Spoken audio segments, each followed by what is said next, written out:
The second risk is the risk of the existing weapons. There are 27,000 nuclear weapons in the world, most of them held by the United States, we have 10,000, and Russia, who have an estimated 15 to 16,000. Some of these weapons are still on hair-trigger alert, as they were in the Cold War. We have about 2,000 nuclear warheads on missiles ready to launch in about 15 minutes. The really bad news is that Russia has the same sort of posture, the same 2,000 weapons ready to launch in 15 minutes. If there's a mistake, a miscalculation, an accident, a rogue nuclear commander, you could see the start of a nuclear war that no one really intends. So you've got to do something to eliminate those weapons, take them off of hair-trigger alert.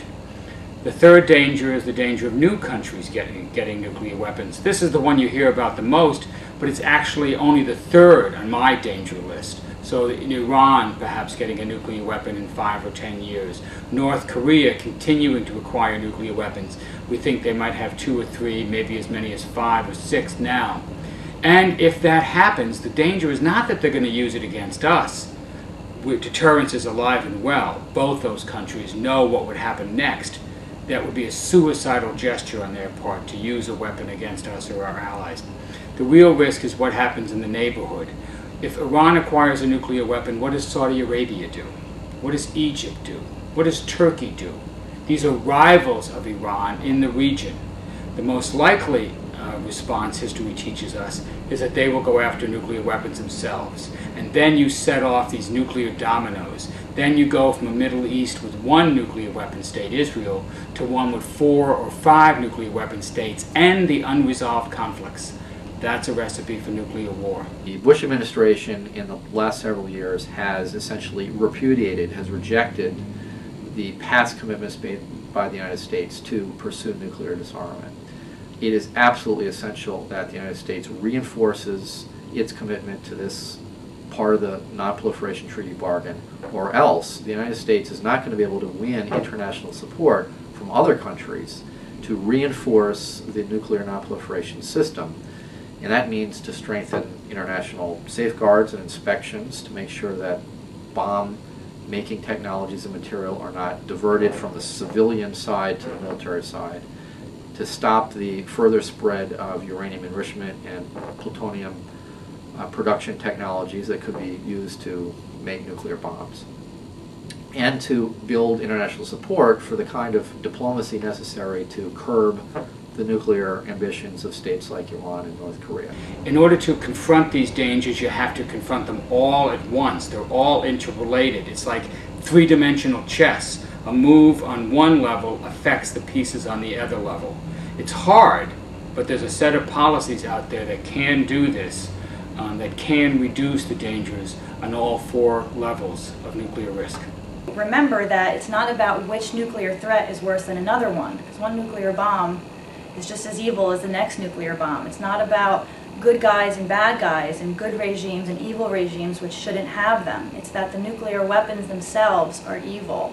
And such genocidal weapons should not be left to the vicissitudes of political leadership. We had no problem when Iran was pursuing a nuclear program under the Shah. And we have a big problem with Iran pursuing a nuclear program under the current regime.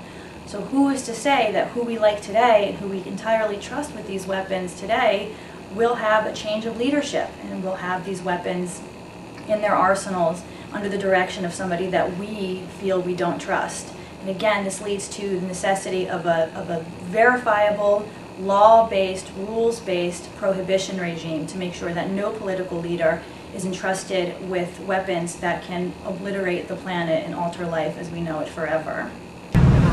Treaty regimes falling apart, new nuclear states, terrorist efforts to acquire nuclear weapons. There are a lot of problems with nuclear proliferation today, but luckily, there are a lot of solutions.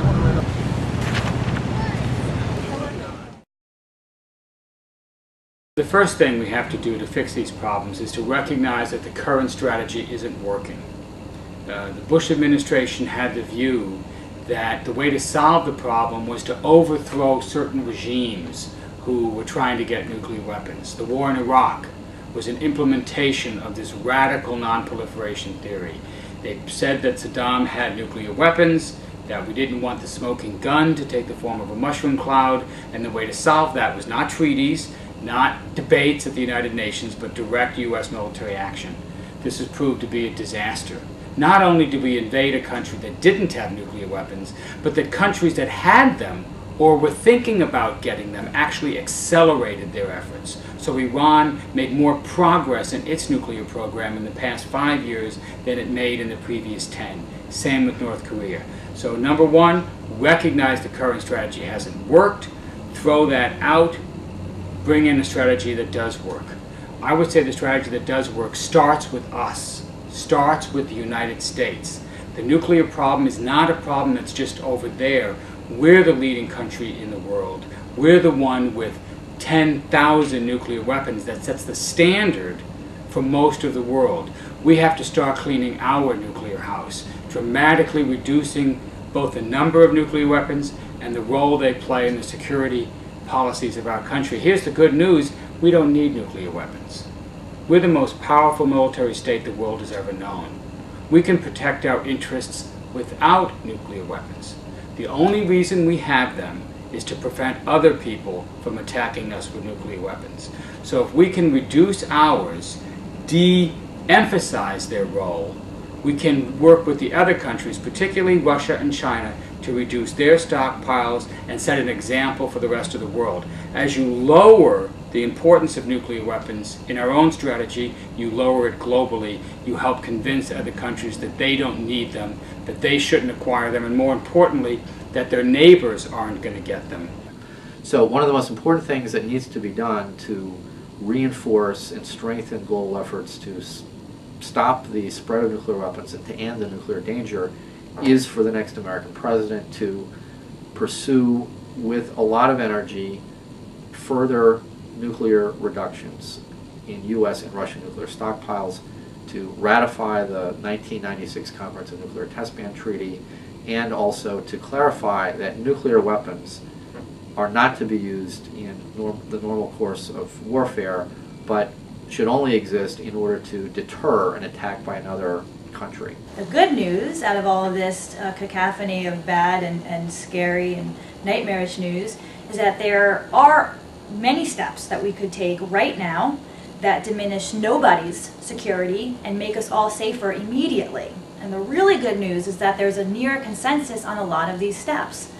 Wherein the 2005 review conference of the NPT did fail miserably to agree to anything, if you were there, you would recognize that the large majority, almost all the states there, were willing to agree to a number of these steps. So the consensus is almost there, and it's a matter of just galvanizing that last bit of political will from some important states to do that. So what are these steps? The first one that is so ripe for negotiation that it's practically falling off the tree of treaties is a treaty to cut off the production of fissile materials, right? So all countries pretty much agreed we need to negotiate this. How do you get rid of nuclear weapons? First, stop making them, right? It seems pretty obvious. There is technical details about how this treaty would work, and that's what's being held up. But if you could agree to negotiate this and start the negotiations, that would be a significant step forward towards strengthening the nonproliferation and the disarmament regime.